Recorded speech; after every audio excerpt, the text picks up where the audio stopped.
ரொம்ப அற்புதமாக இருந்தது. எனக்கு ரொம்ப நெகிழ்ச்சியாக இருக்குது. எங்கள் பசங்களுக்குலாம் வெளியில் போயெல்லாம் ஜஸ்ட்டு ஒரு வீடியோவை காமிச்சா அவங்களே பிடிச்சிக்கிறாங்க. புள்ளி வச்சா கோலம் போடுறாங்க. அவங்களாம் இதுக்கு எவ்வளோ ட்ரெஸ் வாங்கி அடுத்தது கண்ணகி சீக்கிரம் ரெடியாக இருங்க. ட்ரெஸ்ஸு வாங்கி ஒரு 3 நிமிஷம் 4 நிமிஷம் ப்ரோக்ராம்னாலும் அதுக்கு பேக்ரவுண்டில் ஏகப்பட்ட விஷயம் இருக்குது. அது வந்து எங்கள் குழந்தைங்க ரொம்ப அற்புதமாக இருந்தாங்க. எல்லாரும் ஜோரம் ஒரு கைத்தட்டுக்காப்பா.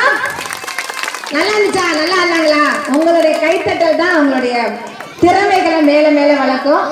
இன்னும் அடுத்தபடியாக வழக்குரைக்காதை ஒரே இது. அதுக்கப்புறமா குழந்தைகளுடைய பேச்சு போட்டு தான் இருக்கு.